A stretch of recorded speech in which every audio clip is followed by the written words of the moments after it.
Yo diría que la pregunta por la educación pública y su fortalecimiento en el contexto actual es la pregunta por la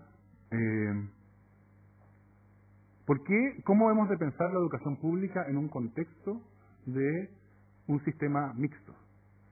Porque yo diría que por lo que he dicho anteriormente, que lo que define a la educación pública es que es una educación provista de modo tal que de un modo que no es condicional, ¿no? Entonces, la institución que la ofrece, el establecimiento público de enseñanza, no hace una oferta condicional. Yo lo educaré si usted satisface las condiciones A, B y C. No, precisamente esa parte condicional, no. Hoy día, claro, no vemos que haya una vinculación conceptual, porque uno dice, bueno, los liceos que la prensa llama emblemáticos pueden seleccionar, y entonces hacen una oferta condicional. Y ahora el gobierno está fomentando la creación de establecimientos municipales que también hacen ofertas condicionales, ¿no? Nosotros los educamos si usted satisface nuestros criterios de selección. Pero ve usted, es de toda obviedad, como lo muestra lo que yo les leía del artículo, les decía del DFL2 de subvenciones, ¿no? Que esto solo puede ser marginal. No puede ser la regla general respecto de la educación pública. Aunque hoy día no sepamos por qué, ¿no? Aunque no sepamos por qué, no puede ser. Porque la provisión de educación tiene que ser no contingente, porque la educación es un derecho. Y entonces la pregunta es, ¿cómo ha de funcionar un sistema en que la provisión de educación la oferta de educación no es condicional, cuando tiene que, entre comillas, competir con un sistema cuya oferta de educación es en principio condicional? ¿Qué es lo que caracteriza a la educación provista en el mercado? Porque en el mercado se requiere que ambas partes concurran con su consentimiento, ¿no? Entonces el establecimiento dice, yo educaré en estas condiciones y si usted quiere venga para acá y si no, vaya al del lado. Por eso la provisión en el mercado es contingente. Y yo creo que aquí el argumento, lo que mencionaba el profesor Ruiz al final, al citar el artículo aquel que citó, muestra el nivel al que la ideología ciega a la gente. Porque el problema que inventa el autor de ese artículo es un problema que no existe. Él dice, si la educación pública es de buena calidad, la gente se va a ir de la educación privada a la educación pública. Y la verdad es que la experiencia muestra que lo que pasa es precisamente al contrario. En el momento en que un establecimiento puede cobrar o seleccionar, esa educación pasa a ser más demandada, no menos demandada. Eso fue lo que pasó con el financiamiento compartido. Parte de lo que explica el hecho de que hoy día la educación pública tenga una matrícula inferior a la educación particular subvencionada es lo que empezó a ocurrir cuando se empezó a finalizar el financiamiento compartido a partir de 1993. Entonces, mientras más cara mientras más se cobra, es un bien económico extraño, ¿no? Normalmente, mientras más caro es un bien, menos demanda es. No, la educación pasa una cosa distinta. Mientras más cara es el bien, más demanda es. Entonces el problema que se le planteaba al economista en realidad es un problema que está inventado solamente en sus modelos teóricos. En la medida en que haya educación privada, va a ser una educación que se hace mucho más atractiva que la educación pública, por el simple hecho de que la educación privada se puede ofrecer condicionalmente.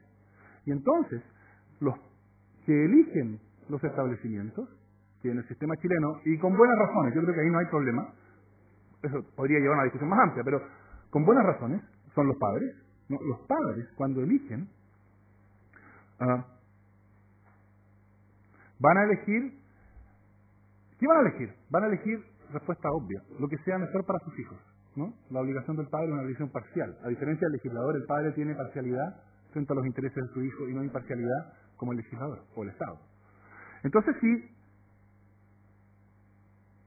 si una familia puede evitar que su hijo se encuentre en la sala de clases con niños que vengan de familias problemáticas. Y digo problemática y trato de usar esa palabra en el sentido más amplio posible, ¿no? Que puede ser problemática porque tienen experiencias de violencia familiar, porque viven en barrios que son barrios peligrosos, en fin, ¿no? Todos los aquí que sean padres supongo que tendrán una idea de que es mejor que mi hijo se eduque con gente que provenga de situaciones, por así decirlo, sociales más sanas.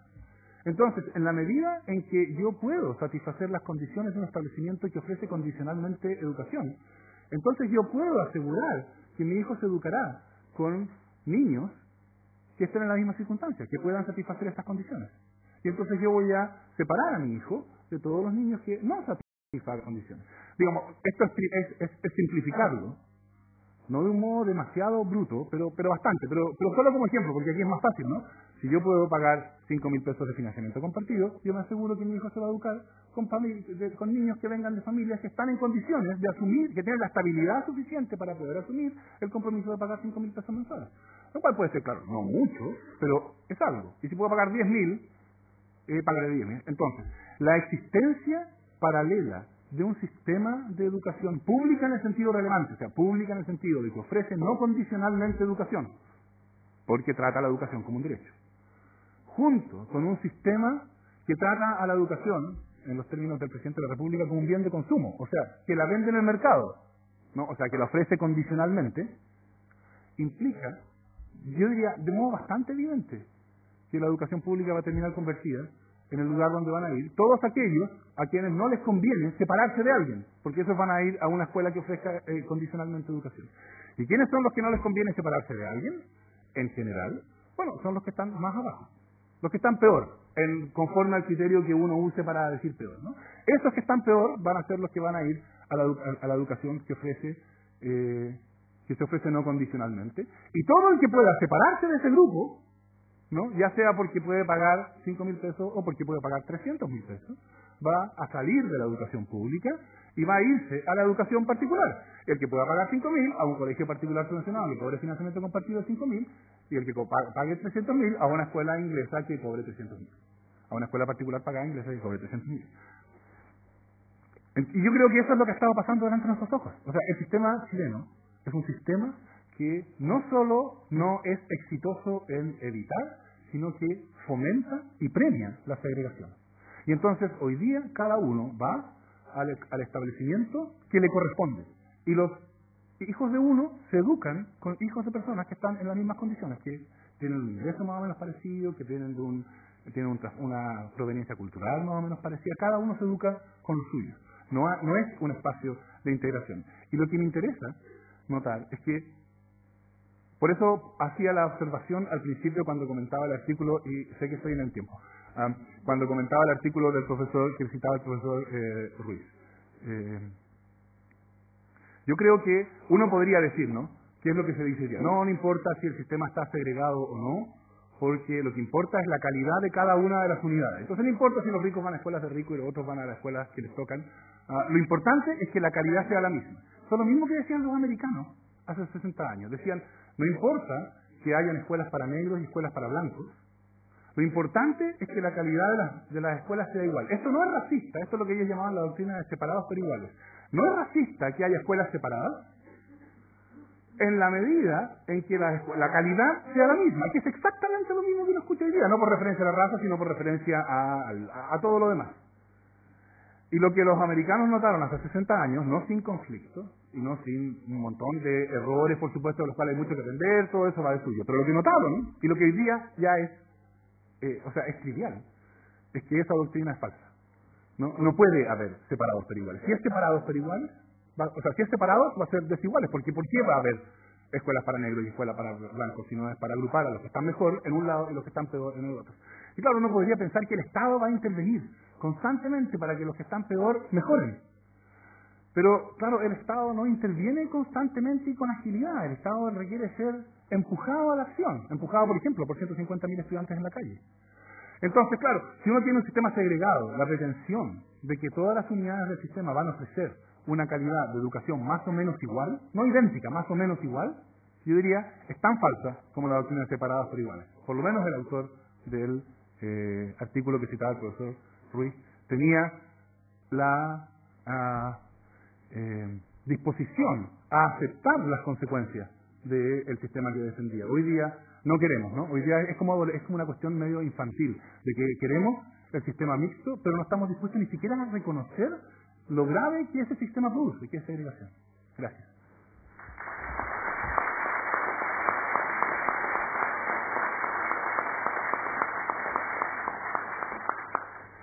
Gracias, Fernando, y aplicando el concepto de la igualdad, un tiempo igual para todos. Voy a dejar con ustedes a Harald Beyer, economista, subdirector del Centro de Estudios Públicos y quien coordinó la comisión de expertos convocada por el exministro Lavín para diseñar una propuesta de reforma a la institucionalidad de educación pública escolar como también ha participado en las diversas comisiones en el ámbito de educación y también de otros aspectos sociales realizadas durante el gobierno de la expresidenta Bachelet. Muchas gracias por estar con nosotros, Jara. Gracias a la universidad y al CIAE la posibilidad de compartir algunas ideas con ustedes. Una de las ventajas de apellidarse con B es que a uno le toca generalmente primero exponer y tiene algo interesante que decir, pero ahora ya no me queda mucho. Yo traje una presentación, pero no me siento con la capacidad de pararme allá adelante y tratar de exponerla, así que la voy a tratar de recitar desde aquí. A ver, cuando uno recorre la historia de Chile, más allá del debate intelectual, ¿no es cierto?, el debate de ideas que hay detrás de la formación del sistema educacional chileno, uno se encuentra con ciertas constantes. Y esa constante yo diría que es una historia de bajas inversiones en educación escolar, poca sistematicidad en los esfuerzos realizados para aumentar la cobertura escolar, estrategias en general muy cambiantes. Para darles algunas ideas nomás, cuando uno mira y se pone en 1860, digamos, ¿no es cierto?, la escolaridad promedio de Chile era un año, 1860. Entre ese año y 1920 sube a poco más de 3 años, escolaridad promedio de los chilenos. Se pensó que la ley de instrucción primaria, ¿no es cierto?, iba a dar un gran salto, pero los recursos asociados a esa ley nunca fluyeron. Y la verdad es que, a pesar de la declaración de intenciones, la cobertura siguió siendo muy débil. Hacia 1950, la cobertura en educación alcanzaba para la población entre 6 y 14 años un 60%. Para la población entre 15 y 18 años la proporción era un 8%. Solo hacia fines de los 60 podemos encontrar, ¿no es cierto?, un comienzo, un esfuerzo sistemático por tratar de masificar y aumentar la cobertura escolar. La consigna o el lema gobernar es educar, ¿no es cierto?, era una fantasía. Ese lema nunca se llevó a la práctica.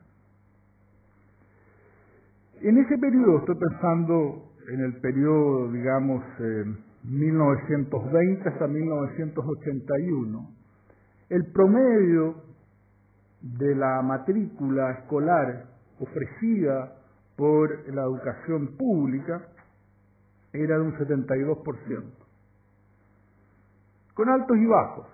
Llegó a ser en algún momento un 65%, después subió al 75%, pero ese fue básicamente el promedio de ese periodo que fue muchas veces considerado como un gran periodo de expansión de la educación, pero que no se sostiene empíricamente ese argumento.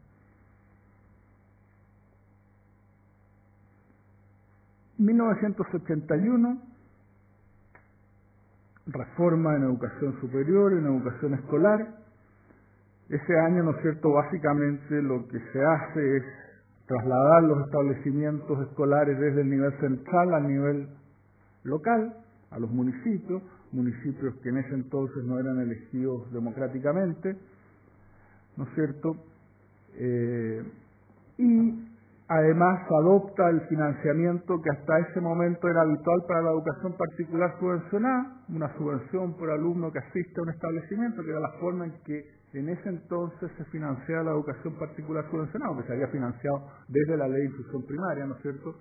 La ley de instrucción primaria en su artículo 43 dice que se podrá proveer educación, distintos tipos de personas naturales, sociedades jurídicas, sociedades comerciales, y recibirán para ello una subvención por alumno atendido.